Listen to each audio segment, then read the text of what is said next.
I've been dreaming every night. The same dream. Every morning, the same nightmare. Things just got out of hand. You cannot control everything, Strange. We should tell him the truth.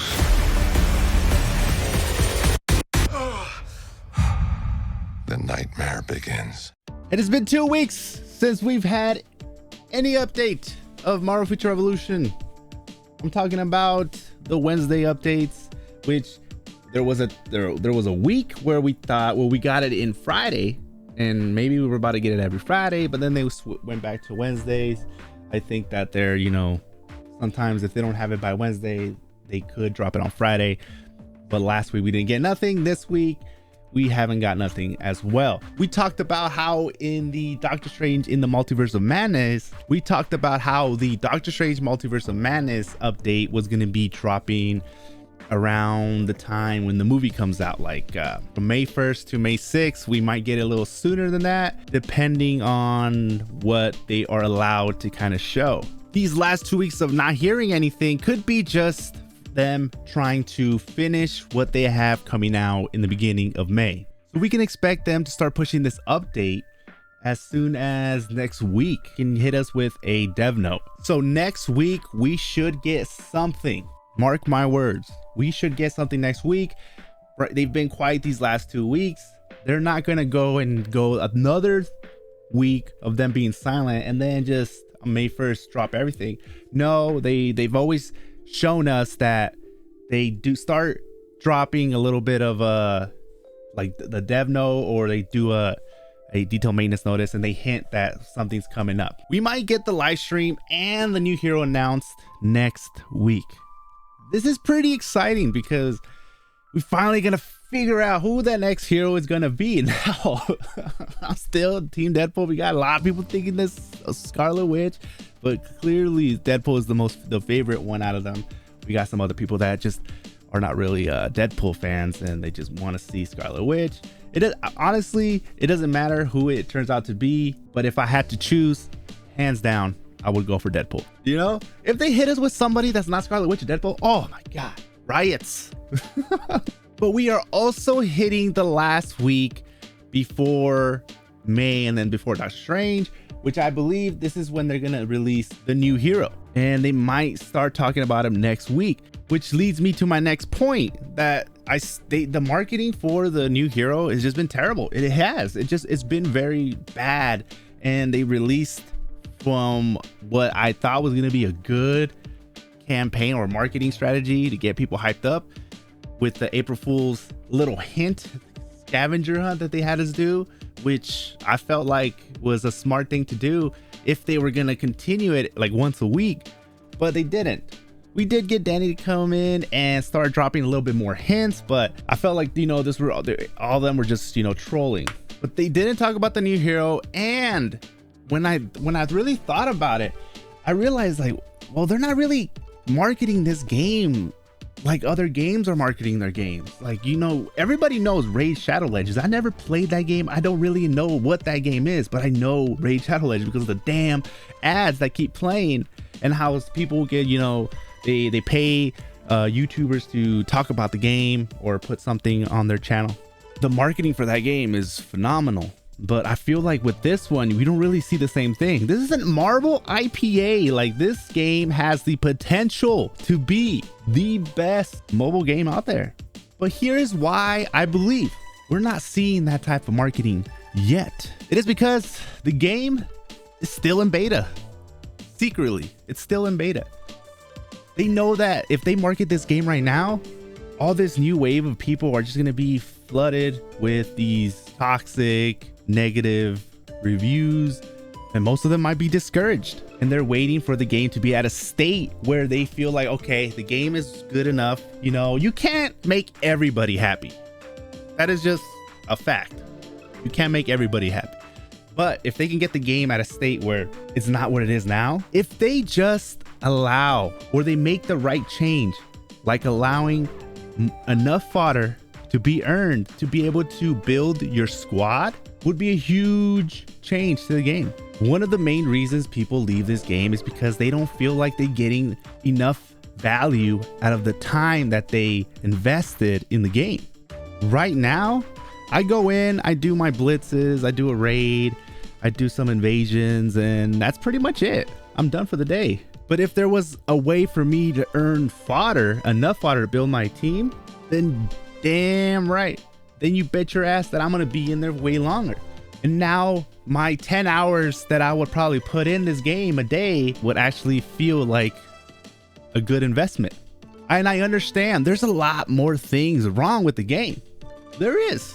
If we can get enough fodder to build up our squad by doing our dailies, you can't tell me that that won't be enough to get a lot of people to be like, okay, now I feel like I can now invest some good time in this game because I know that I'm earning enough to build my squad. Now we're getting some people that are like, okay, well then people are just gonna have a full decked out squad. And my answer to that is, you're forgetting about RNG there, bud. Yeah, I'll be able to get a 5-star way faster, but what if the stats are not right? It's still gonna take a long time because at the end of the day, it's all about min-maxing that really separates them boys from the men. That right there is a change that will be very, very beneficial to the game. People will feel like they are ready to come back, and especially you throw in the new character and the new invasion that attaches to Doctor Strange, because you best believe there's gonna be a Doctor Strange invasion. The question is, who are you gonna be fighting? Now, a lot of people are speculating that the X-Men are gonna be showing up in this movie in some form. I feel like one of the dimensions that they go into is the X-Men 97. And that's how we're gonna see the X-Men. This little guy's right here. Look at him. Look at him. They could even throw in Professor X as a companion. Just roll up in a wheelchair and just do some mind control or something. I don't know. Just don't make Scarlet Witch a companion. And I only say that because there is a possibility where we can get both Daredevil and Scarlet Witch, but the thing is here is that Scarlet Witch will be a companion and Daredevil will be the playable hero. I know that's not a popular thing to say because there's a lot of Scarlet Witch fans. That's what I'm saying. Like, don't make her a companion. Imagine they came out on that April Fool's. They came out, they released the teaser with a little hints, and it clearly was pointing at Scarlet Witch, and then have her not come out as a playable character and as a companion. That's the only reason why I believe that she won't come out as a companion, and then increases the chances of her being the next playable. But if she is the next playable hero, then you know what, my hat goes off to Netmarble for being able to have a character, new playable hero that has to do with the movie coming out at the same time. Then wow, okay, because once the movie comes out, people are gonna watch it. We're gonna see Scarlet Witch just be dominating for most part of this movie, and when people leave, they're gonna want to feel like playing Scarlet Witch. I know that's how I feel when I'm done watching the movie. Like, man, is there a game where I can play as Scarlet Witch?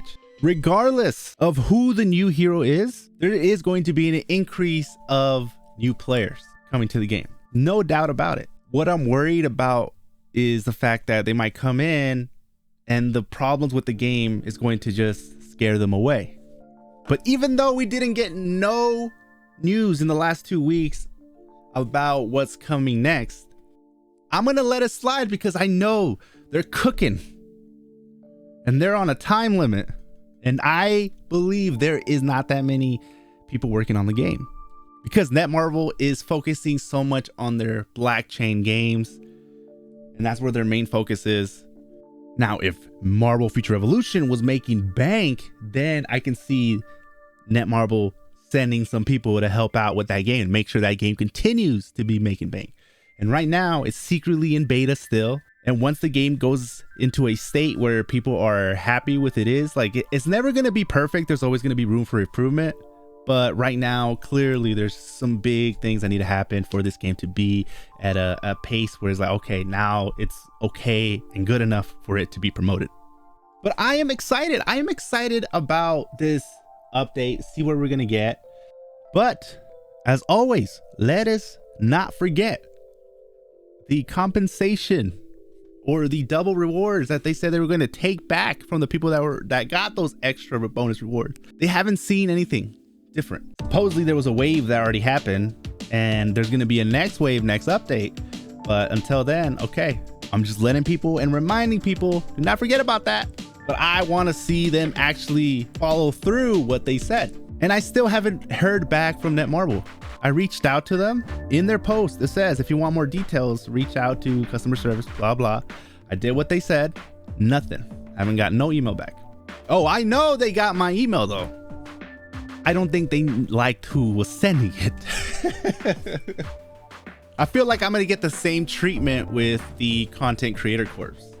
I feel like they're going to get my application and be like, put that some bitch in the shredder. But you have to apply in order for them to actually send you the contract. So I applied. I'm waiting for them. If I get accepted, then they will send me the contract and I have to fully go through with it and see what it says. But we'll see. We'll see what happens, man. We have the Doctor Strange Multiverse of Madness coming out, and then we have a new hero coming out. We might get a new companion. We are also getting Thor Love and Thunder coming out as after Doctor Strange Multiverse of Madness. And we might get a Mighty Thor companion for that one. Definitely not a playable hero. No, but I do like how they are coming out with invasions when the movie comes out, and they're giving out content. Now, when Spider-Man No Way Home came out, we got a new costume for Spider-Man. We had a companion for Spider-Man. You know, and people say there's a chance for us to, even though they're companions, they might still be playable heroes because of what happened with Spider-Man, because we have a Spider-Man playable character and a Spider-Man playable, not a playable, and a Spider-Man companion. But here's the thing about that. The Spider-Man companion is the Spider-Man No Way Home. Now, the Incredible Hulk and Thor, they're the models from the campaign. They're not the Incredible Hulk from Avengers Endgame or Thor from Thor Ragnarok as companions. No, these are Thor and Hulk from the game. That is what makes me worried that we might not get a Thor and Hulk. And the question, and if we get a Hulk, would he be too big? We see his companion. Imagine a whole Omega War filled with Hulks. How would that work? Would that just be too much? At least Thor, in the season 2. And then we also have the new story coming out, the next story expansion. I have all my chips in for Savage Land.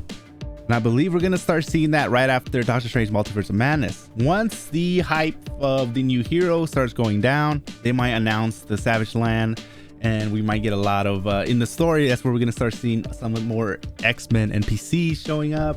So you guys let me know. What do you guys think about all this? Do you guys agree with me? Disagree? Let me know down in the comments below. Also, if you enjoyed this video, make sure you hit that like button. Click that bell notification to get notified every time I post a new video. Join the Discord. The link is in the description. And if you're not a member of the channel, what are you waiting for?